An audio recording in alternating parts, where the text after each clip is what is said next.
Oh my goodness. This video right here. I actually got a couple of these videos for you, but did you know that the S in MSNBC stands for smug? But what you're about to see here is infuriating. So you have all these polls coming out day after day after day that are saying in no uncertain terms, Biden's in trouble. Young people are fleeing him. Latinos are fleeing him. Arab Americans and Muslim Americans are fleeing him. Historically poor favorability rating. Literally performing worse in the polls than Jimmy Carter did before his election this far out. All these red flags. And what the Morning Joe people do is they're going to try to basically play defense for Biden by making it seem like, well, all the Biden critics are just unreasonable Wall Street douchebags or something like that. All right, so let's watch it, and then I got a lot to say about it, and I also have another example of this sort of total disconnection from reality from Biden supporters on MSNBC. This is how you know MSNBC is the Democrat propagandist network in the same way that Fox News is the Trump and Republican propaganda network. Watch this. I'm going to coin a new term. Joe, you yesterday were talking about all the wonderful people who are enjoying all the fruits that's happening in this country, a record stock market, record low unemployment, record jobs, record bipartisan legislation. And there's a group called Biden deniers. Just like they're election deniers, they're Biden deniers. They only can deny the accomplishments of Biden. And that's the... By the way, if people are just tuning in and they don't know, Biden deniers is much nicer than the word I was trying to avoid saying. But these Biden deniers are people, and we all know them. Willie knows them. Donnie, you know them. I know them. I'm sure Mara knows them as well. John knows. They're people that drive around in Ferraris, Maseratis, in convertible Mercedes, revved up BMWs, and make sure that everybody hears them screeching down the street, and they get out of their cars, and they're looking. You know them, you see them all the time. Yeah, half of them are my friends. Yeah. Half of them are your friends. You go to lunch with them, and while you're in the middle of talking baseball, they take out their phone and they're staring at it. And they go, I just made $20,000 while you were eating salad, on their stocks. And they made so much money. They do it, don't they? They do that. And then they bitch and whine. They're making millions and millions of dollars off of Joe Biden's economy because they would say it was Donald Trump's economy. So what's fair for the goose is fair for the gander. Okay, let's just pause right here to point out. This isn't the good argument that he thinks it is. Right? This isn't the good argument. Basically, he's saying, like, Biden's really helping out a lot of these really rich guys. And they're unappreciative.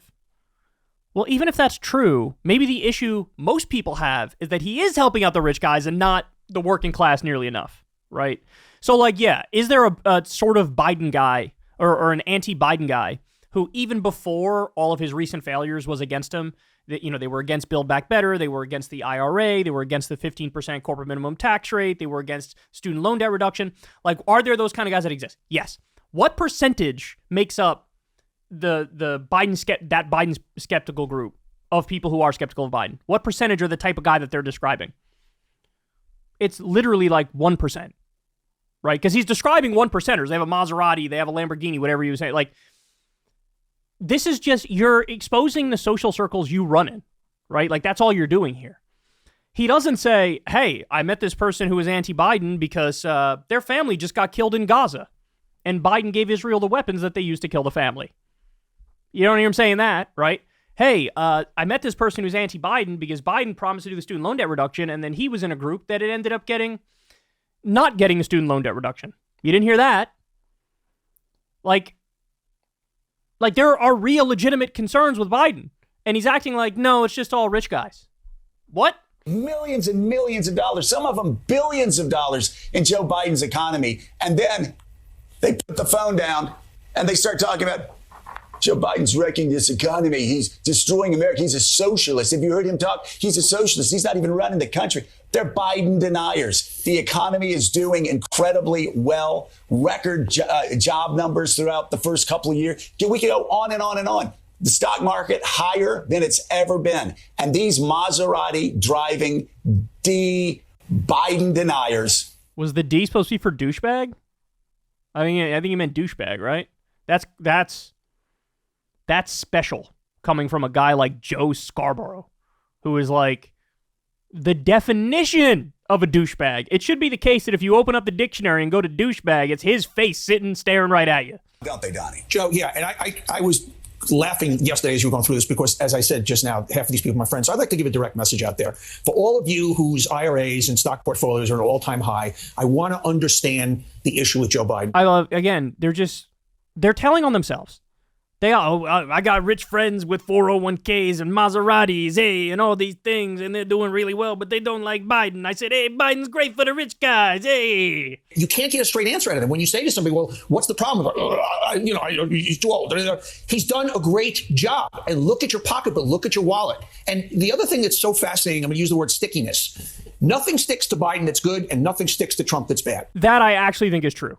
That is true. Because even when Biden was doing well, and I was pointing out, here are the specific policy ways that he actually did really well, there was a sense where you're like, no, I disagree. So that is true. And nothing does seem to stick to Trump. No matter what, even when he says, like, I'm going to terminate the Constitution, people were like, it's Trump being Trump. Like, what? 91 criminal charges. He'll be fine. He'll get out of it. What? So that point is true. But, of course, what he's missing is Biden has since decided to arm and fund a genocide. That's going to change the calculation for a lot of people. That's going to change the calculation, and understandably so. This stuff has got to start to stick Biden. And for all my friends out there who are about to tee off on the first hole of their country clubs, just look at your net worth. And Joe Biden is doing a very good job. All right. So to the idea, like, bro, the economy's so good, bro. Well, they're saying it's good for the rich guys. True. But in other ways, not so hot. So look at this. This is from the Associated Press. U.S. homelessness up 12% to highest reported level as rents soar and coronavirus pandemic aid lapses.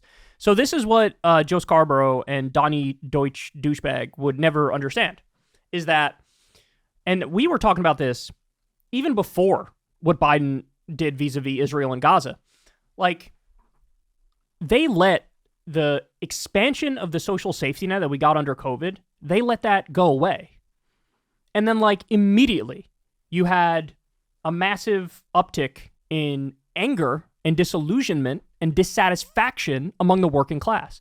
Why? Because the social safety net expansion was a genuine lifeline that helped a lot of people. As soon as you let that go away, of course they're going to be upset, right? Like the extension of the child tax credit, we had that helped people amazingly. It cut child poverty, like in half, and then it went away. And then all the child poverty that we had before came back, right? Yeah, people are going to be pissed about that.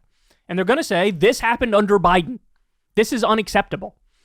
By the same token, when Biden cut those $1,400 checks, his approval rating was up to, I think it was 54%. It was either 52 or 54%. It's the highest he ever was because he gave people direct material help. Well, yeah, when you let that go away because you believe in all the deficit hawks, the people who are like, oh, my bro, we got to make sure the deficit and the debt's not out of control, bro. He gave in to those people, to the Larry Summers types, and then now people are pissed at him.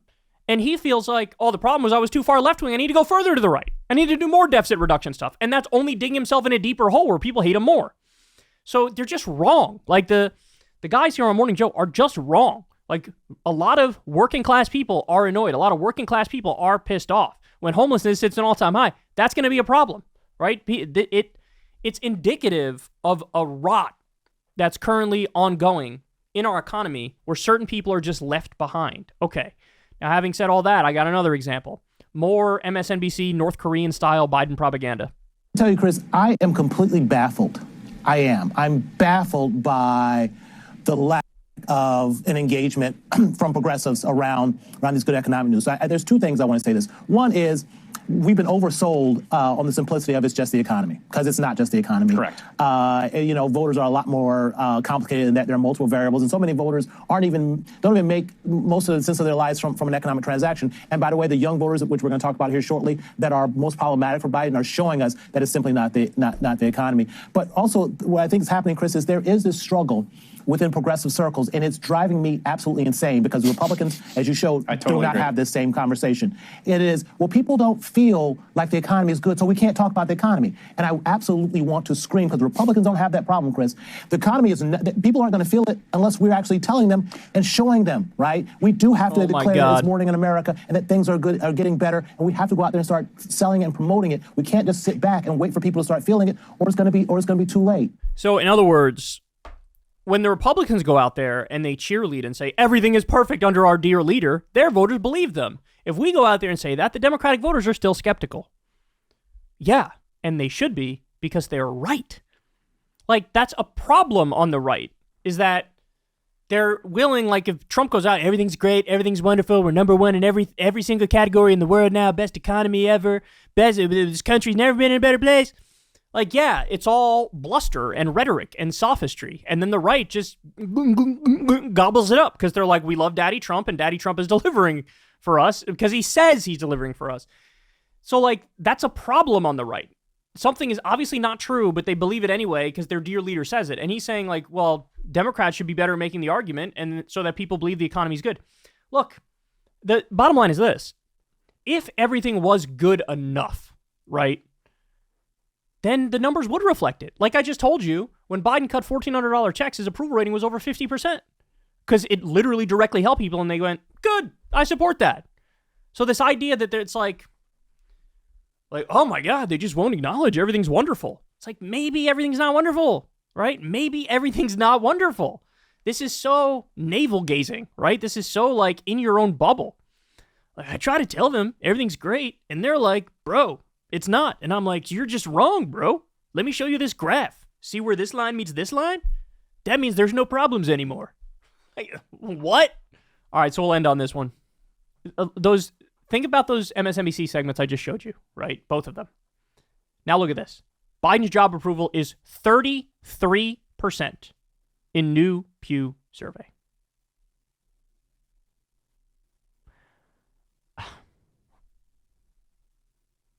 There's no amount of like, even if you do a good job with your campaign, right? Even if Biden does an effective job of saying, here are all the good things we did, and let me bring them up every opportunity I get. Even if you go with a full court press on, I will brag about my accomplishments. In this scenario, it just won't get it done.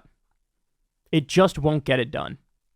Because the bottom line is people are saying, not enough. Maybe you could drive that 33% up to 40%. If you say, here are all my accomplishments and they're great. And that's not a bad strategy, but that needs to be paired with, and here's what we're going to do. We're going to bring back the extended child tax credit to help you guys out. We're going to give paid sick leave and paid vacation time. Here's a list of the policies that we're going to do. That we're going to raise the minimum wage. We're going to do this. We're going to do that. Like, it needs to be, here's what we did that was successful, and here's what we're going to do in the second term. And oh yeah, by the way, here's how monstrous my opponents are. It needs to be all of those things. But honestly, even if you do all that, at this point in time, it wouldn't work yet. Even if you could drive your numbers up to maybe 45%. But the only way to get higher than that is to actually materially deliver for people. Actually do it in a way that's more than what we've seen. And again, I think the biggest L that the Biden administration took, this is when you saw the numbers fall off a cliff, is soon as we got rid of the expansion of the social safety net during COVID. As soon as that came to an end, the writing was on the wall, right? There were other times in his administration where his poll numbers fell, like, for example, when he pulled out of Afghanistan and then the media dumped on him relentlessly and acted like it was the end of the world. That did lead to his numbers going down a little bit. I think he happens to be right about pulling out of Afghanistan personally. But the real writing on the wall was end of the extended pandemic aid. From then on, he's been languishing horribly. Now, add on top of that, a little bit of arming of a genocide in Gaza, and this is where you are. And you got nobody to blame but yourself, and no matter how much MSNBC talks about the dear leader, it ain't gonna work. Hey y'all, do me a favor and like and subscribe. It helps out big time in the algorithm. Click the bell as well for notifications when videos drop, and watch that video on screen right now. You know you want to.